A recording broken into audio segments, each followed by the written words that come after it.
আমরা আমাদের বাচ্চাদেরকে কত কিছু শেখাই, গান শেখাই, নাচ শেখাই, অভিনয় শেখাই, কত কিছু শেখাই, কিন্তু আমরা আমাদের বাচ্চাদেরকে আয়াতুল কুরসি শেখাই না।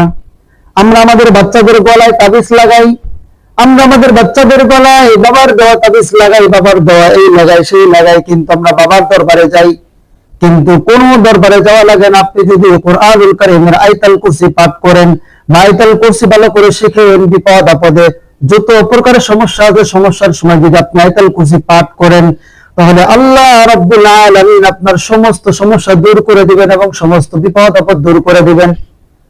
আমরা কত কিছুই তো শিখতে চাই, কিন্তু আমরা আমাদের সন্তানদেরকে আয়াতুল কুরসি শিখাই না।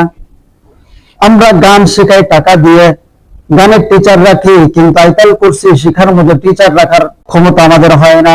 এই জন্য আমাদের বিপদ আপদ আমাদের জীবনে লেগেই আছে, সমস্যা আমাদের জীবনে লেগেই আছে। আমাদের সন্তানদের মানুষের বদ নজর পড়ে, আমাদের সন্তানদের স্বাস্থ্য ভালো হয় না, এই হয় না সেই হয় না, পড়ালেখা পারে না, কোনো কিছু পারে না। তার কারণ হলো কি, আপনার সন্তানকে কোরআন শেখান নাই। কোরআনের একটি আয়াত আছে আয়াতুল কুরসি, আয়াতুল কুরসির অসংখ্য ফজিলত আছে। আমি আজকে আপনাদের সামনে আয়াতুল কুরসি 5টি ফজিলত নিয়ে আলোচনা করব। কয়টা? 5টা ফজিলত নিয়ে আলোচনা করব। 1 নম্বর ফজিলত হচ্ছে, আয়াতুল কুরসি হলো কোরআনের মধ্যে যত আয়াত আছে সকল আয়াতের মধ্যে সর্বশ্রেষ্ঠ আয়াত হলো আয়াতুল কুরসি। সুবহানাল্লাহ। নবীর একজন সাহাবী উবাই ইবনে কাব রাদিয়াল্লাহু আনহু কে নবীজি জিজ্ঞাসা করলো, উবাই ইবনে কাব তুমি বলো তো কোরআনের মধ্যে সবচেয়ে শ্রেষ্ঠ আয়াত কোনগুলো?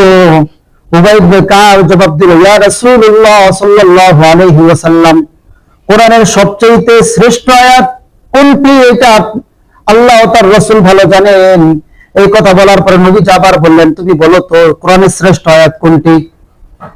তিনি তার গবেষণা থেকে এবং তিনি কোরআন এবং হাদিস গবেষণা করে তিনি তার মতো করে তিনি উত্তর দিলেন।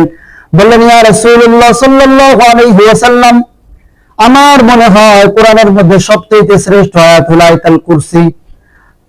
নবী করিম সাল্লাল্লাহু আলাইহি ওয়াসাল্লাম বললেন, উবাই ইবনে কাব তুমি যা বলেছো সঠিক বলেছো, আল্লাহ তাআলা তোমার ইলমের মধ্যে বরকত দান করুক। নবী করিম সাল্লাল্লাহু আলাইহি ওয়াসাল্লাম তার জন্য দোয়া করে দিলেন এবং তিনি বললেন, হ্যাঁ এটাই সঠিক কথা বলেছো, কোরআনের মধ্যে সবচেয়ে শ্রেষ্ঠ আয়াত হলো আয়াতুল কুরসি। নবী করিম সাল্লাল্লাহু আলাইহি ওয়াসাল্লাম বললেন, তাহলে এর দ্বারা বোঝা যায় আয়াতুল কুরসি হলো কোরআনের মধ্যে যত আয়াত আছে আয়াতের মধ্যে সবচেয়ে শ্রেষ্ঠ আয়াত হলো আয়াতুল কুরসি। সুবহানাল্লাহ। 2 নাম্বার, আল্লাহর যত গুণবাচক নাম আছে এবং মৌলিক নাম আছে সবগুলো নাম আয়াতুল কুরসির মধ্যে চলে আসছে। এই জন্য কোরআনের অন্যান্য আয়াতের মধ্যে থেকে শ্রেষ্ঠ আয়াত হলো আয়াতুল কুরসি। তার কারণ হলো আল্লাহর গুণবাচক এবং মৌলিক নাম কোরআনের মধ্যে আয়াতুল কুরসির মধ্যে সবগুলো চলে আসছে।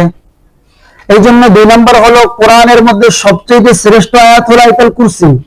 আয়াতুল কুরসির 3 নম্বর ফজিলত হলো, আয়াতুল কুরসি আমাদেরকে শয়তান থেকে রক্ষা করে, আমাদের বিপদ আপদ থেকে রক্ষা করে, সকল প্রকারের অনিষ্ট থেকে রক্ষা করে। কোন ব্যক্তি যদি সকালবেলা আয়াতুল কুরসি পাঠ করে, তাহলে পুরা দিন তাকে শয়তান থেকে হেফাজতে রাখবেন কে?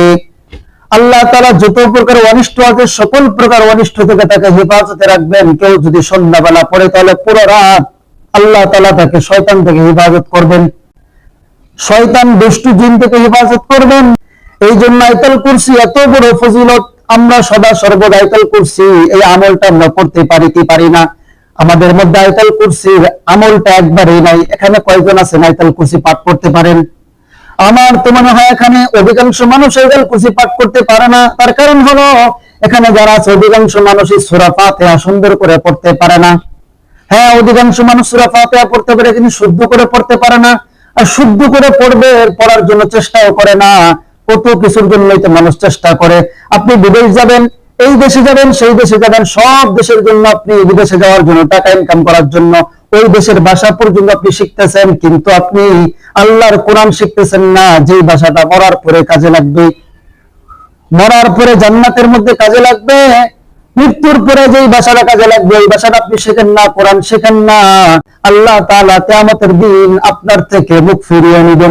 আয়াতুল কুরসির 4 নম্বর ফজিলত হলো, কোন ব্যক্তি যদি 5 ওয়াক্ত নামাজের পরে আয়াতুল কুরসি পাঠ করে, নবী করিম সাল্লাল্লাহু আলাইহি ওয়াসাল্লাম বলেছেন ওই ব্যক্তি জান্নাতে যাওয়ার ক্ষেত্রে বাধা হলো ওই ব্যক্তি মৃত্যুবরণ করে না, এই জন্য সে জান্নাতে যেতে পারে না।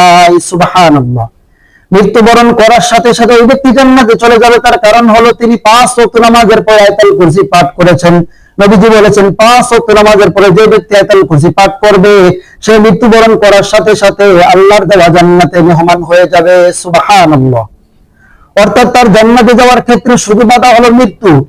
ওই ব্যক্তি মৃত্যুবরণ করেন না, এই জন্য সে জান্নাতে যেতে পারে না। মৃত্যুবরণ করার সাথে সাথে ওই ব্যক্তি আল্লাহর দেওয়া জান্নাতে চলে যাবে। এই জন্য আমরা আয়াতুল কুরসি শিখার দরকার আছে না নাই? শুদ্ধ করে আয়াতুল কুরসি শিখবো এবং 5 ওয়াক্ত নামাজের পর আয়াতুল কুরসি পাঠ করব, তাহলে আল্লাহ তাআলা আমাদেরকে জান্নাত দান করবেন। চিন্তা করে দেখুন, মৃত্যুবরণ করার সাথে সাথে আল্লাহর দেওয়া জান্নাতের নিয়ামত আমরা ভোগ করতে পারবো। এই জন্য আমরা যদি আয়াতুল কুরসি না শিখি তাহলে এই আমল কিভাবে করব? আর এই আমল যদি আমরা না করতে পারি তাহলে আমরা সহজে জান্নাতে কিভাবে যাব? কোন ব্যক্তি যদি শর্টকাট জান্নাতে যেতে চায় তাহলে 5 ওয়াক্ত নামাজ পড়ে 5 ওয়াক্ত নামাজের পর আয়াতুল কুরসি পাঠ করলে ওই ব্যক্তি খুব সহজে জান্নাতে যেতে পারবে। সুবহানাল্লাহ। আয়াতুল কুরসির সর্বশেষ ফজিলত হলো 5 নম্বর ফজিলত, আমরা যারা বাড়িতে বসবাস করি, আমরা যারা ঘর সংসার করি, আমাদের বাসা বাড়িতে আয়াতুল কুরসির আমল দরকার আছে না নাই?